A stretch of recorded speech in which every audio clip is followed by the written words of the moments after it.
Le 1er août 1969, le Dahomey découvrait en manchette du premier quotidien national un message du président Émile Derlin-Zinsou à l'occasion du 9e anniversaire de l'indépendance du pays. Pour entreprendre l'œuvre de la nation, nous nous sommes entourés d'une équipe de Dahoméens jeunes, dynamiques, convaincus, résolus au sacrifice et à l'action.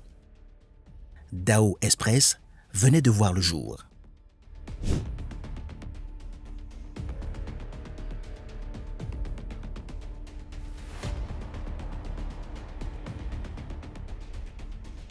Il faut remonter à l'Aube Nouvelle.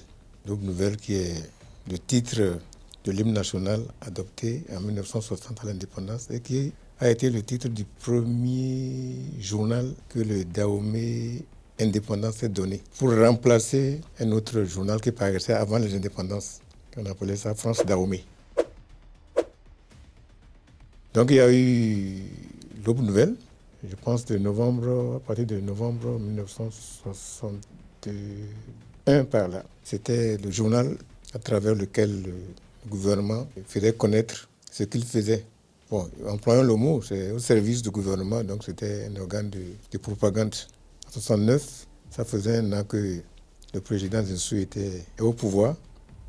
Il est arrivé dans des conditions un peu particulières parce qu'il n'a pas été élu par les urnes. C'est des militaires qui ont décidé de l'installer après la fin d'un coup d'État, la période qu'ils ont décidé que c'était la fin d'un coup d'État.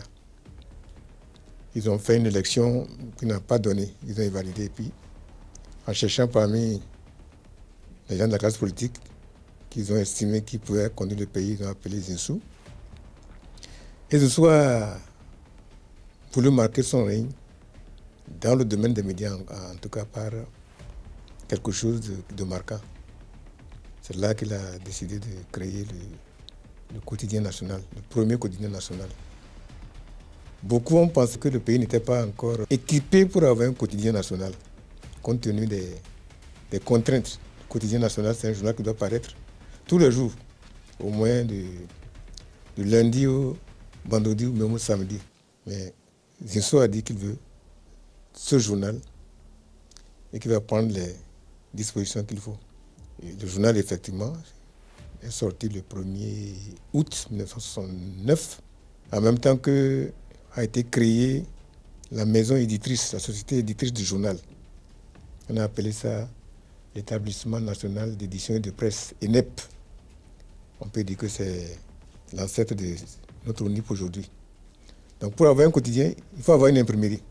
Vous ne pouvez pas faire un quotidien digne de ce nom si vous n'avez pas une imprimerie dédiée au journal.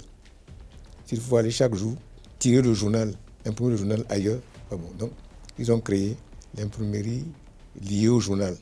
Parce que ça, je dois vous dire que l'Aube Nouvelle, qui était un hebdomadaire, était tiré sur les presses de l'imprimerie nationale, qui était à Porto-Novo. Or, Dao Express doit paraître à Cotonou. Parce qu'entre-temps déjà, tous les attributs d'une capitale étaient transférés à Cotonou. Donc le journal est paru le 1er août 1969, comme je vous l'ai dit. Et ça a été un des grands événements de cette période-là. Les changements de régime n'ont pas fait disparaître le régime parce qu'à partir de 69 à 75, il y a eu le coup d'État qui va intervenir en 1972, qui n'a pas fait disparaître Dao Express.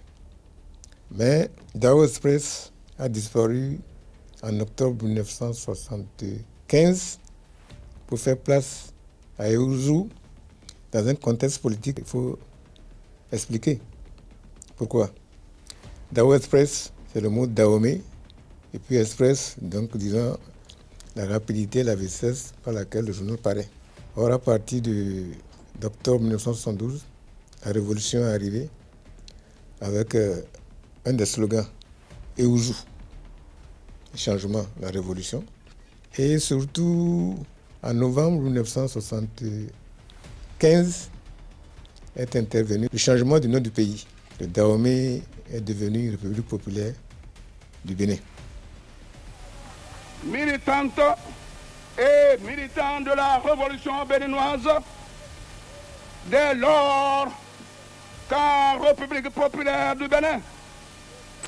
Donc le journal qui s'appelait Dawa Express ne pouvait plus continuer à porter son nom de Dawa Express. Donc le mot Ouzou, qui était compris pratiquement par tout le monde, le slogan, quand on disait Ouzou dans le temps, bon, il y avait le slogan, c'était Ouzou Dana, et Ouzou Afosogui. Bon, la langue, et fond étant une langue un peu transversale, tout le monde comprenait ça. Bon, on n'a pas trouvé mieux que de dire, bon, on va baptiser le journal là Eouzou. En lui ajoutant quelque chose pour expliquer. Organe de la révolution d'abord, et puis après les débats politiques ont amené, dit non, c'est pas organe de la révolution, organe du militantisme révolutionnaire. Il y a une nuance dedans. Le militantisme révolutionnaire, c'est toute l'activité qu'il faut. Bon, donc voilà comment Eouzou est né. Eouzou est né de 1975, est resté là. Le régime de 72 est le régime qui a le plus duré dans le temps, le plus stable aussi. Et quand la conférence nationale, avec tout ce que ça a entraîné, la conférence nationale a eu lieu, et les changements que cela a emporté, il s'est imposé aussi qu'on doit changer le nom du journal. Parce que le journal, c'est le miroir du pays. Bon, il se trouve qu'en ce moment-là, j'ai commencé à travailler, disons, à Dawa Express, le dernier jour de Dawa Express. Après, on a passé à Eouzou. J'étais à Eouzou, j'ai occupé des postes de responsabilité, dont le directeur de publication. Bon, quand la conférence nationale a eu lieu, et qu'il fallait changer, j'étais revenu là-bas en tant que directeur général de l'Office national d'édition de presse et d'imprimerie. Donc, après la conférence nationale, parce que Eouzou est resté jusqu'à la conférence nationale, février 1990, le problème s'est posé. Le journal ne pouvait pas continuer à porter son nom qui traduisait une période, une époque. Donc, il a été décidé, au cours d'une concertation avec, je me rappelle comment ça a intervenu avec le ministre de l'époque, qui n'est plus là d'ailleurs, paix à son âme, M. Titi Toussaint. Parmi toutes les propositions, ce qu'on a trouvé de mieux, est-ce qu'il fallait choisir, disons, un nom dans une des langues nationales du pays, ou bien trouver quelque chose qui va sur là. Bon, je peux dire peut-être qu'on ne s'est pas beaucoup gêné. Hein. Bon. On a dit, si on disait la nation, c'est comme ça que la nation a passé. Donc la nation béninoise, c'est-à-dire que c'est un journal qui rassemble tout le monde. Donc c'est comme ça que la nation est née, à l'occasion du 1er août 1991, comme journal de service public. Le journal est au service de tout le peuple béninois dans ses différents démembrements. C'est-à-dire que le journal doit pouvoir refléter les points de vue, l'opinion de tous les enfants de ce pays, à titre individuel ou bien organisé en structure, en association. Donc, bien entendu, c'est le gouvernement qui possède des installations.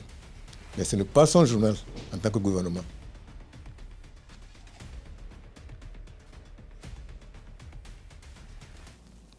Je me rappelle, en tout cas, ça c'est de notre temps.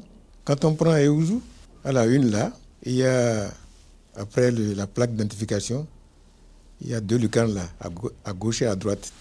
Et ce qu'on appelle les oreilles du journal. Et nous, on avait pour principe, à ce moment, le militantisme.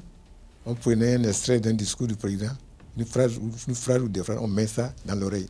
Bon, un de nos directeurs généraux de l'époque, pendant qu'on était en train de discuter, bon, on avait fini de faire la une. Mais celui qui devait aller à l'infirmerie l'a vu, il a dit, mais où est l'oreille du président?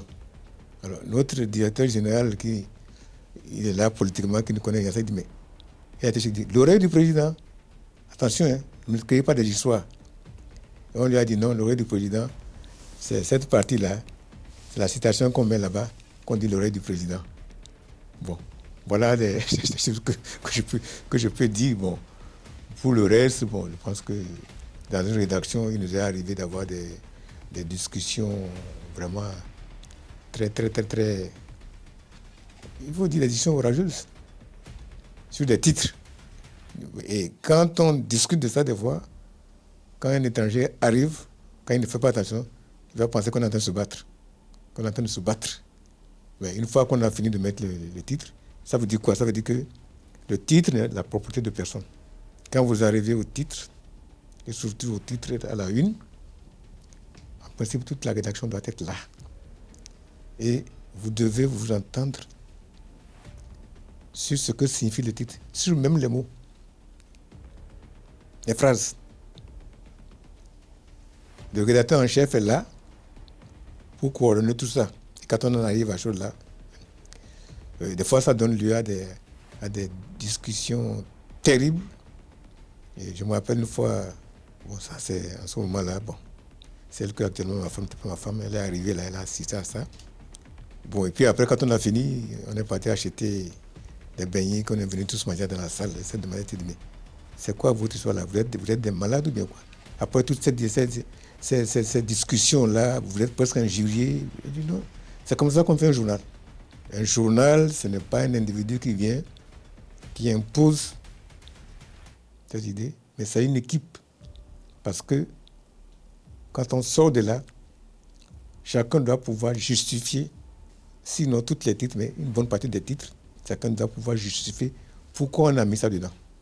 Chaque journaliste se retrouve dans le journal. Même quand on a corrigé son texte, il se retrouve et si quelqu'un lui pose une question en ville, il doit pouvoir dire non, cet article-là, voilà pourquoi on l'a mis. Je ne sais pas, je n'étais pas là, non. Ça, si j'ai de temps, ça ne se faisait pas. On ne dirait pas, ah, je n'étais pas là quand on a fait cet article-là, non. Nous sommes tous responsables de ce qui est dans le journal. Depuis plus de 50 ans, la presse au Bénin écrit son histoire. De l'Aube Nouvelle à la Nation, c'est le même souffle qui continue de traverser les époques. Une presse en perpétuelle évolution, témoin des temps, reflet des espoirs, des luttes et des exploits d'une nation qui se construit.